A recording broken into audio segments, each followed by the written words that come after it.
महाभारत के कई ऐसे रहस्य हैं जो अद्भुत और दैवी हैं। आज आपको ऐसी एक महाभारत की कथा सुनाने वाले हैं जो नकुल और सहदेव की शक्तियों का रहस्य है। तो श्रोताओं, कथा को शुरू करते हैं।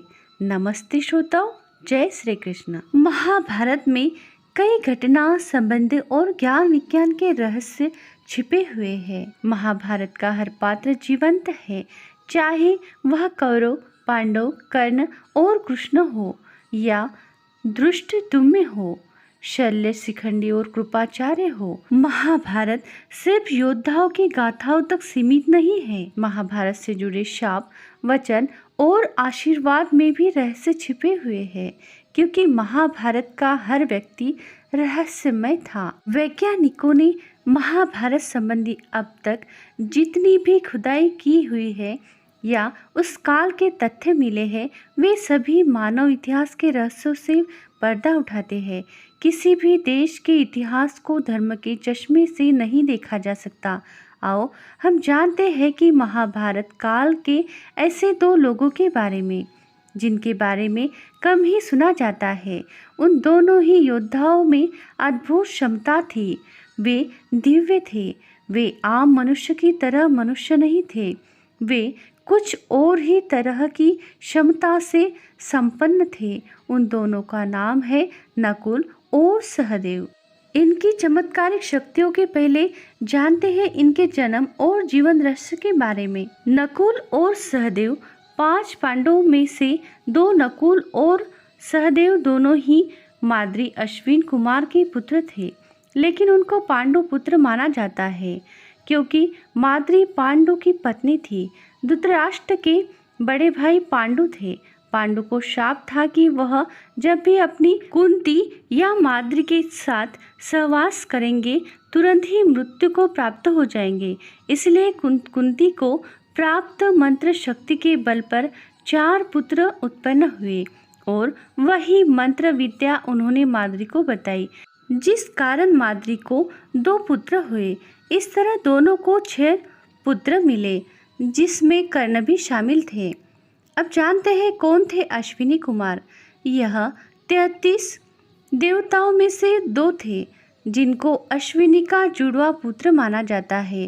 पहले का नाम नासत्य और दूसरे का नाम दस्त्र था। उल्लेखानुसार हिंदुओं के प्रमुख रूप से 33 ही देवता है, 33 करोड़ नहीं है।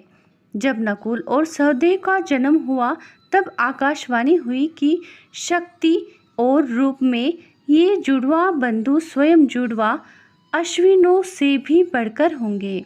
अब पहले जानते हैं कि 2 अश्विनों कुमारों में से बड़े भाई नकुल के बारे में। पांडु पत्नी माद्री के जुड़वा पुत्र में से एक नकुल है।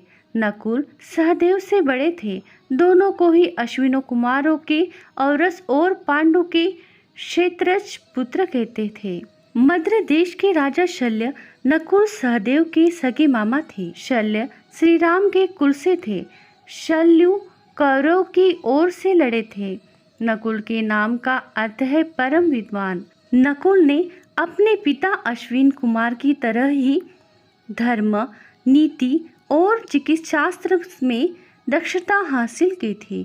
मूल रूप से वे पशु चिकित्सक थे। नकुल ने यह शिक्षा गुरु द्रोणाचार्य से ली थी। उन्होंने इसके अलावा अश्व विद्या और चिकित्सा में भी निपुणता हासिल की थी। अज्ञातवास के दौरान नकुल ने वेश बदलकर ग्रंथिक नाम से महाराज विराट की राजधानी उपप्लव्य की घुड़शाला में शाही घोड़ों की देखभाल करने का काम भी किया था। नकुल तलवारबाजी में और घुड़सवारी की कला में पारंगत थे। माना जाता है कि वह वर्षा में बिना जल को छुए घुड़सवारी भी कर सकते थे। माना जाता है कि वे चंद्रवंशी होकर यदुकुल के थे। उनका द्रौपदी से विवाह हुआ था। द्रौपदी से उनके शतानीक नाम के एक पुत्र भी हुए। इसके अलावा उनकी एक और पत्नी थी जिसका नाम करेनुमति था, जिससे उनको नीरमित्र नाम के पुत्र की प्राप्ति हुई। करेनुमति चेदी राज की राजकुमारी थी। नकुल अत्यंत ही सुंदर थे, इसलिए उनको उनके रूप पर घमंड था। उनकी सुंदरता के कारण उनकी तुलना कामदेव से की जाती थी। इस घमंड के कारण ही स्वर्ग जाते समय मार्ग में ही उनकी मृत्यु हो गई। जब वे स्वर्ग के रास्ते के समय गिरे तो अपने बड़े भाई से पूछा कि भैया मैं क्यों गिरा। तब युधिष्ठिर ने कहा कि तुम्हें बहुत सुंदरता प्राप्त हुई थी, पर इस सुंदरता पर तुम्हें बहुत गर्व और घमंड था। तुम्हें यह गर्व घमंडता नहीं करनी चाहिए थी, नहीं तो तुम स्वर्ग के रास्ते सशरीर पहुंच जाते। अब जानते हैं सहदेव के बारे में, जो नकुल के छोटे भाई थे। पांडु पत्नी माद्री के जुड़वा पुत्र में से एक सहदेव भी थे। इनके भाई का नाम नकुल है। यह भी अपने पिता और भाई की तरह पशुपालन शास्त्र और चिकित्सा में दक्ष थे और अज्ञातवास के समय विराट के यहाँ इन्होंने भी पशुओं की देखरेख का काम किया था। ये गाय चराने का भी कार्य करते थे। महाभारत युद्ध में सहदेव के रथ के अश्व तीतर रंग के थे और उनके रथ पर हंस का ध्वज लहराता था। माना जाता है कि मृत्यु के समय उनकी उम्र 105 वर्ष की थी। सहदेव अच्छे रथ योद्धा माने जाते थे। त्रिकालदर्शी थे सहदेव। सहदेव ने द्रोणाचार्य से ही धर्मशास्त्र, चिकित्सा के अलावा ज्योतिष विद्या सीखी थी। सहदेव भविष्य में होने वाली हर घटना को पहले से ही जान लेते थे। वे जानते थे कि महाभारत में बड़ा युद्ध होने वाला है, इसमें कौन किसको मारेगा और कौन विजयी होगा। लेकिन भगवान कृष्ण ने उसे शाप दिया था कि अगर वह इस बारे में लोगों को बताएगा तो उसकी मृत्यु हो जाएगी। सहदेव की कुल 4 पत्नियां थीं, द्रौपदी, विजया, भानुमति और जरासंध की कन्या। द्रौपदी से श्रुतकर्मा, विजया से सुहोत्र पुत्र की प्राप्ति हुई। इसके अलावा इनके 2 पुत्र और भी थे, जिसमें से एक का नाम सोमक था। सहदेव के नाम से 3 ग्रंथ प्राप्त होते हैं। 1 व्याधि संध विमर्दन, 2 अग्निस्त्रोत और 3 शकुन की परीक्षा। सहदेव त्रिकालदर्शी भी थे।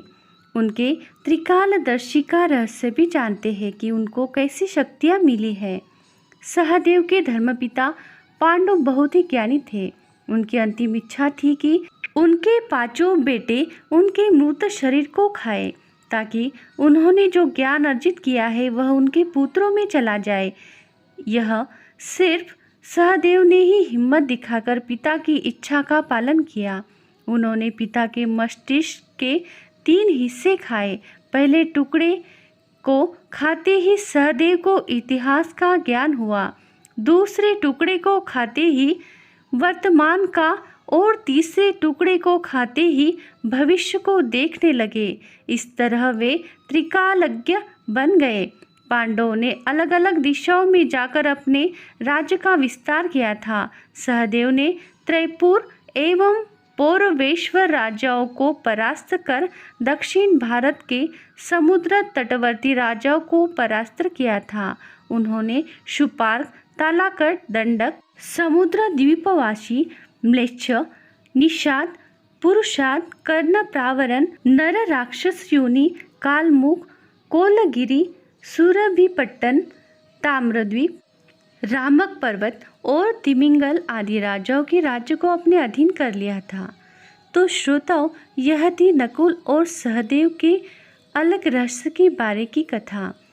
ऐसी अलग कथा सुनने के लिए हमारे धर्मी वॉइस चैनल को लाइक करें, सब्सक्राइब करें, शेयर करें और बेल आइकन वाला बटन जरूर दबाएं और साथ ही साथ ऑल बटन पर जरूर क्लिक करें, ताकि हर नोटिफिकेशन आपको मिल सके। कथा अच्छी लगे तो कमेंट में जय श्री कृष्णा जरूर लिखें। कथा अंत तक सुनने के लिए आपका बहुत बहुत धन्यवाद।